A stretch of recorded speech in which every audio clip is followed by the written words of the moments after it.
नमस्कार, सुप्रभात. मी रुशाली यादव सारंग. आता आपण पाहणार आहोत सुपरफास्ट 100 बातम्या. अजित पवारांच्या निवासस्थानी रात्री उशिरा 2 बैठका पार पडल्या. प्रफुल्ल पटेल, तटकरे, धनंजय मुंडे, समीर भुजबळांची बैठकीला उपस्थिती. बैठकीला नवाब मलिकही उपस्थित. नवाब मलिकांच्या पक्षप्रवेशावर भाजपनं उपस्थित केले होते प्रश्न. बैठकीमध्ये संघटनात्मक बाबींवर चर्चा झाली. आगामी विधानसभा निवडणुकीच्या दृष्टीनं रणनीती ठरली. सुनील तटकरेंची माहिती. काँग्रेस विदर्भामध्ये 62 पैकी 40 पेक्षा जास्त जागांवर दावा करणार. विदर्भामध्ये काँग्रेसच्या सर्व्हेमध्ये मवियामध्ये काँग्रेसला अधिक पसंती. संभाव्य मतदारसंघामध्ये काँग्रेसच्या बैठका सुरू. सूत्रांची माहिती. राष्ट्रवादी काँग्रेस अजित पवार गटाची जनसन्मान यात्रा आज पिंपरी चिंचवडमध्ये. मावळ आणि पिंपरी चिंचवड विधानसभा मतदारसंघामध्ये अजित पवारांच्या आज सभा. मुख्यमंत्री एकनाथ शिंदे आज नाशिक दौऱ्यावर. सिन्नर तालुक्यामधील शहापंचाळे गावामध्ये एकादशीनिमित्त आयोजित अखंड हरिनाम सप्ताहाच्या कार्यक्रमाला उपस्थित राहणार. पुन्हा शरद पवारांकडे जाणार का या प्रश्नावर अजित पवारांचं नो कॉमेंट्स असं उत्तर. एएनआय वृत्तसंस्थेच्या मुलाखतीमध्ये घर वापसीच्या मुद्द्यावर अजितदादांनी उत्तर देणं टाळलं. पवारांवर टीकेबाबत भाजप हायकमांडसोबत चर्चा करू. मोदींनी पवारांवर केलेल्या भटकती आत्मा या टीकेबाबत अजित पवारांची प्रतिक्रिया. तर बारामतीमधील निकालाला पूर्णपणे मी जबाबदार. जिंकणारा आणि हरणाराही कुटुंबातलाच अजित पवारांचं वक्तव्य. अजित पवारांकडून पुत्र जय पवारांच्या बारामतीच्या उमेदवारीचे संकेत. बारामतीमधून लढण्यास मला फार रस नाही. मी 7 ते 8 वेळा लढलो. पक्षाची संसदीय समिती उमेदवारीबाबत निर्णय घेईल. अजित पवारांची प्रतिक्रिया. बारामतीमध्ये अजित पवार पराभूत होतील. ते मतदारसंघ बदलतील. कर्जत जामखेड निवडतील. बारामती सोडणं हाच त्यांचा पराभव. संजय राऊतांचा अजित पवारांवर निशाणा. तर शरद पवार अजित पवारांना पुन्हा संधी देतील असं वाटत नाही. राऊतांचं वक्तव्य. युगेंद्र पवार शरद पवार गटाकडून विधानसभेच्या रिंगणामध्ये उतरण्याच्या चर्चा. बारामतीमध्ये युगेंद्र पवार विरुद्ध जय पवार सामना रंगण्याची शक्यता. बारामतीमध्ये अजितदादाच राष्ट्रवादीचे उमेदवार. पार्लमेंटरी बोर्ड अजित पवारांच्या नावावर चर्चा करणार. सूत्रांची माहिती. लोकसभेमध्ये कमी पडलो, पण आता एकत्रित काम करा. अजित पवारांच्या महायुतीच्या पदाधिकाऱ्यांना सूचना. तर लोकसभेमध्ये काही खासदारांच्या वक्तव्यांचा फटका बसला. बैठकीमध्ये अजितदादांचं वक्तव्य.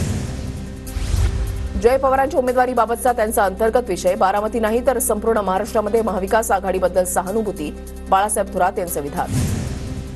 लोकसभेच्या अनुभवातून जर अजित पवारांनी काही निर्णय घेतला असेल तर मला माहिती नाही. बारामती विधानसभेच्या प्रश्नावर चंद्रकांत पाटलांचं वक्तव्य. माझ्या विरोधात कुटुंबातील उमेदवार देण्यासाठी अजित पवारांवर दिल्लीमधून दबाव. कर्जत जामखेडमधून दादांच्या उमेदवारीचे रोहित पवारांचे संकेत. महाविकास आघाडीची सत्ता आल्यावर ठाकरे 2 सरकार येऊ शकतं. उद्धव ठाकरे महाविकास आघाडीचे प्रमुख नेते. काँग्रेसकडे चेहरा असेल तर त्यांनी जाहीर करावा. मुख्यमंत्रीपदासाठी संजय राऊतांकडून पुन्हा एकदा उद्धव ठाकरेंचं नाव समोर. देवेंद्र फडणवीसांनी मला पहिल्यासारख्या हलक्यात घेऊ नये. मनोज जरांगे पाटलांचा देवेंद्र फडणवीसांना इशारा. मराठ्यांना फक्त फडणवीसच टिकणारं आरक्षण देऊ शकतात. आरक्षण हवं असेल तर जरांगेंनी फडणवीसांच्या गुडबुकमध्ये जावं. नितेश राणेंचं विधान. लातूरमध्ये ध्वजारोहणासाठी गेलेल्या जयंत पाटलांचा मराठा आंदोलकांकडून निषेध.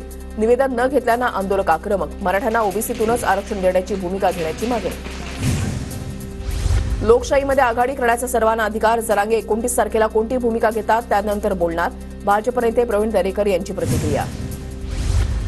राजरत्न आंबेडकरांनी अंतरवाली सराटीमध्ये जरांगेंची भेट घेतली. राजरत्न आंबेडकर हे डॉक्टर बाबासाहेब आंबेडकरांचे पणतू. मविया आणि महायुतीला लोक वैतागले. भेटीनंतर राजरत्न यांची प्रतिक्रिया. मुख्यमंत्री आणि माझ्यामधल्या वादाच्या बातम्या खोट्या. आमच्यामध्ये कुठलाही वाद नाही. त्यामुळे सगळे एकोप्यानं महायुती सरकार चालवतोय. विरोधकांकडे दुसरा मुद्दा नाही. त्यामुळे अफवा पसरवतायत. अजितदादांची प्रतिक्रिया. शिंदे आणि अजित पवारांमधील वाद हा टोळीमधील गँग वॉर. 3 गँगकडून महाराष्ट्राची लूट सुरू. कॅबिनेटमध्ये शिंदे अजित पवारांमध्ये फाईलवरून वादाप्रकरणी संजय राऊतांची टीका. तर शिंदे अजितदादांमध्ये वाद झाल्याच्या चर्चा निरर्थक. मुश्रीफांचा दावा. राष्ट्रवादी काँग्रेसचे नेते नवाब मलिक यांच्या ट्विटमध्ये घड्याळ चिन्हाचा वापर. स्वातंत्र्य दिनानिमित्त केलेल्या ट्विटमध्ये वापरलं घड्याळ हे चिन्ह. उद्धव ठाकरेंच्याच नेतृत्वात राज्यामध्ये विधानसभेचा प्रचार होणार. निवडणुकीनंतर मुख्यमंत्रीपदाच्या चेहऱ्याबाबत ठरवलं जाणार. सूत्रांची माहिती. बाळासाहेबांचे विचार सोडणाऱ्यांना प्रचार प्रमुख केलं ही चांगली गोष्ट. मुख्यमंत्री शिंदेंचा उद्धव ठाकरेंवर हल्लाबोल. ठाकरे सरकारपेक्षा तिप्पट कामांना मंजुरी दिल्याचा मुख्यमंत्री कार्यालयाचा दावा. गेल्या 25 महिन्यामध्ये 23,674 फाईल्सपैकी 22,364 फाईल्सवर मुख्यमंत्र्यांकडून सह्या. लोकसभेमध्ये आम्ही मागे पडलो, मात्र विधानसभेमध्ये उत्तर महाराष्ट्रात आम्ही सर्वाधिक जागा जिंकू. महायुतीच्या जागा निवडून येण्याचा गिरीश महाजन यांचा दावा. माझ्या हातामध्ये सत्ता द्या, मी तुमच्या अपेक्षा पूर्ण करतो. सदाशिव साठेंच्या आत्मकथेच्या प्रकाशनादरम्यान राज ठाकरेंचं मोठं विधान. संदीप देशपांडेंकडून वरळी मतदारसंघामध्ये मोर्चे बांधणी सुरू. वरळी मतदारसंघामध्ये ठाकरे गटाचे कार्यकर्ते मनसेत. संदीप देशपांडेंच्या हस्ते शिवसैनिकांना शिवबंधन सोडलं. लाडकी बहीण झाली, लाडका भाऊ झाला, आता तुम्ही लाडक्या सरकारकडे लक्ष ठेवा. मुख्यमंत्री शिंदेंचं जनतेला आवाहन. कुणी राहून गेलं तर त्रुटी दूर करून खात्यावर पैसे टाकू, मुख्यमंत्र्यांचं आश्वासन. लाडकी बहीण योजनेला विरोध करणारे सावत्र भाऊ मतं मागायला आल्यावर जोडे दाखवा. मुख्यमंत्री एकनाथ शिंदेंची उद्धव ठाकरे आणि आदित्य ठाकरेंवर नाव न घेता टीका. लाडक्या बहिणींना निधी वितरणाला सुरुवात. 17 तारखेपर्यंत 1 कोटी महिलांच्या खात्यामध्ये पैसे जमा होणार. उपमुख्यमंत्री देवेंद्र फडणवीसांचं आश्वासन. लाडकी बहीण योजनेअंतर्गत 35 लाख महिलांच्या खात्यामध्ये पैसे. अजित पवारांची माहिती. मुख्यमंत्री माझी लाडकी बहीण योजनेमधील पात्र लाभार्थ्यांसोबत मुख्यमंत्री शिंदेंचा संवाद.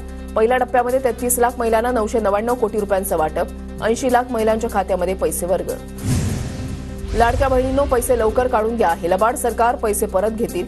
राज्य सरकारवर टीका करत सुप्रिया सुळेंचं लाडकी बहीण योजनेच्या लाभार्थ्यांना आवाहन.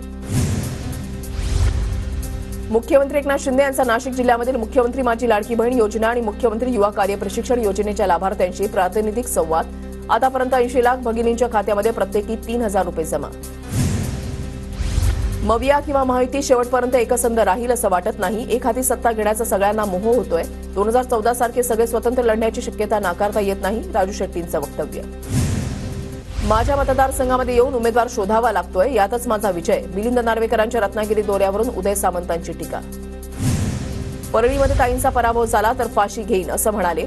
अजूनही फाशी घेतली नाही. सगळे बोगस बनवतात. बजरंग सुनावणींचं नाव न घेता धनंजय मुंडे वाल्मिक कराडांवर निशाणा. मला कुणीही पाडू शकत नाही. माझ्या मतदारसंघामध्ये माझं काम. माझे कार्यकर्ते अंगावर आले तर शिंगावर घेऊन कार्यक्रम करतील. मंत्री अब्दुल सत्तार यांचं वक्तव्य. धाराशिव जिल्ह्यामधील विधानसभेची एकही जागा सोडणार नाही. आरोग्यमंत्री तानाजी सावंत यांचं वक्तव्य. आरोग्यमंत्री तानाजी सावंत आणि स्वाभिमानीचे अध्यक्ष राजू शेट्टी यांची गुप्त भेट. सोलापुरातील शासकीय विश्रामगृहामध्ये दोन्ही नेत्यांची तब्बल 1 तास चर्चा. कोल्हापुरात आम्ही 4 जागा मागितल्या आहेत तर राज्यामध्ये महायुतीमध्ये आम्ही 15 जागांची मागणी केली आहे. जनसुराज्य पक्षाचे विनय कोरेंचं वक्तव्य. उद्धव ठाकरेंचा फेक फोटो व्हायरल केल्याप्रकरणी ठाकरे गट आक्रमक. फेक फोटो व्हायरल केल्याप्रकरणी ठाकरे गट तक्रार दाखल करणार. नाशिकमध्ये मनोज जरांगेंच्या शांतता रॅली दरम्यान चोरट्यांची हातसफाई. महिला आणि पुरुषांच्या गळ्यामध्ये सोन्याची चैन. गर्दीचा फायदा घेत लंपास. 12 जणांच्या गळ्यातील सोनसाखळी चोरीला. मुख्यमंत्री एकनाथ शिंदेंच्या हस्ते बदलापूर नगरपालिका इमारतीचं लोकार्पण.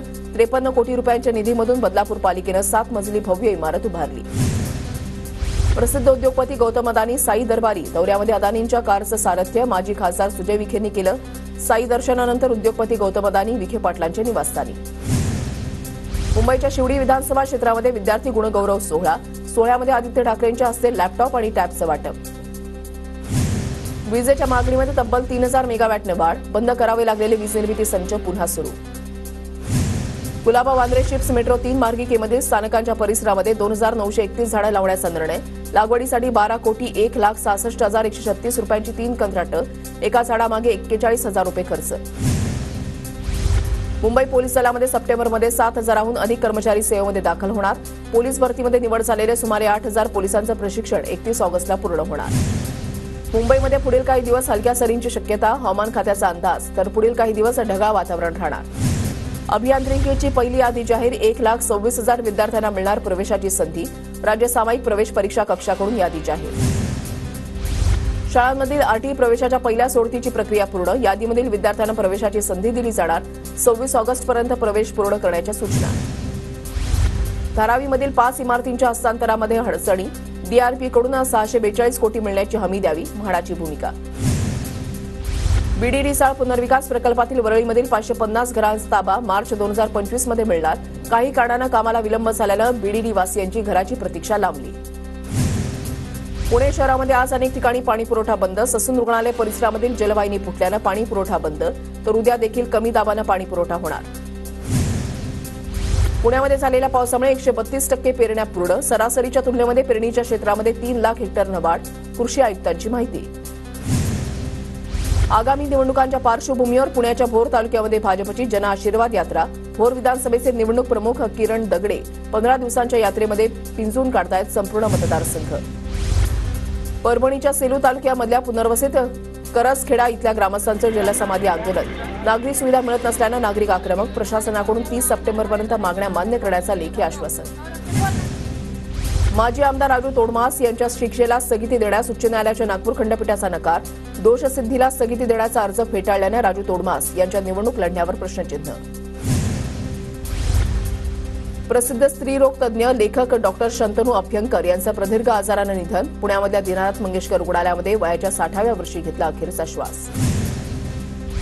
आगामी विधानसभा निवडणुकीच्या पार्श्वभूमीवर पुण्याच्या खेड तालुक्यामधील अनेक कार्यकर्त्यांचा शिंदे गटामध्ये प्रवेश. जिल्हा प्रमुख भगवान पोखरकर यांच्या उपस्थितीमध्ये जोरदार शक्ती प्रदर्शन. परभणीमध्ये मुख्यमंत्री लाडकी बहीण योजनेचे पैसे महिलांच्या खात्यामध्ये जमा होण्यास सुरुवात. काही महिलांच्या खात्यामध्ये 3000 रुपये जमा. महिलांकडून आनंद व्यक्त.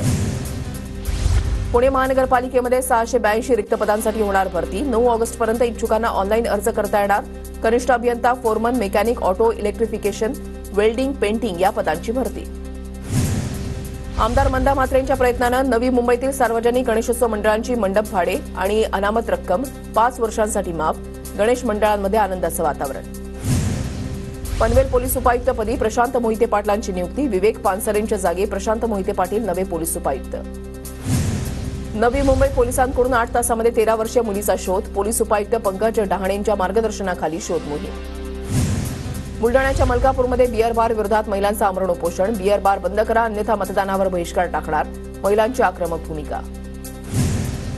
नंदुरबारच्या बिरसा फायटर संघटनेचं जिल्हाधिकारी कार्यालयासमोर ठिय्या आंदोलन. 15 गावांचे वनदावे निकाली निघत नसल्यानं आंदोलन. नंदुरबारमधील नर्मदा काठावरील 16 गावांना दळणवळणासाठी बोट उपलब्ध करून देण्याची मागणी. जिल्हा परिषद सदस्य रतन पाडवींची मागणी. धुळ्याच्या शिरपूर तालुक्यामध्ये ज्वारीचं क्षेत्र घटलं. ज्वारीची केवळ 2179 हेक्टरवर पेरणी. बहुसंख्य शेतकरी कपाशीकडे वळले. धुळे लोकसभेच्या खासदार शोभा बच्चाव यांच्या जनसंपर्क कार्यालयाचं उद्घाटन. आमदार कुणाल पाटलांच्या हस्ते उद्घाटन संपन्न. धुळ्यामध्ये रानभाजी महोत्सवाचं आयोजन. महोत्सवाची पालकमंत्री गिरीश महाजनांकडून पाहणी. चिपळूणमध्ये भास्कर जाधव आणि त्यांचा मुलगा विक्रांत जाधवला महिलांनी राखी बांधली. शिरोली गावातील महिलांनी राखी बांधली. सोलापूरच्या कुर्डुवाडी शहरामध्ये 200 फूट टॉवरवर चढून तरुणांचं आंदोलन. जिल्हाधिकारी कार्यालयामधील महा ई सेवा केंद्रामध्ये भ्रष्टाचार झाल्याचा तरुणाचा आरोप. रायगडच्या माणगावमध्ये रखडलेल्या मुंबई गोवा महामार्गाविरोधात अनेक संघटनांकडून आमरण उपोषण. उपोषणामुळे महामार्गावरील वाहतुकीला फटका. तिरंगा रॅली काढत सरकारविरोधात नागरिकांची घोषणाबाजी. मुंबईतील परळमधील सोशल सर्व्हिस लीग प्राथमिक शाळेमध्ये 78वा स्वातंत्र्य दिन साजरा. प्रमुख पाहुणे म्हणून अॅडव्होकेट सुरेश पवार आणि नंदकिशोर गुरव यांचं विद्यार्थ्यांना मार्गदर्शन. टीम इंडियाचा कर्णधार रोहित शर्मा आयसीसी वनडेमध्ये क्रमवारीमध्ये 2ऱ्या स्थानी. युवा खेळाडू शुभमन गिल 2ऱ्या स्थानावरून 3ऱ्या स्थानी.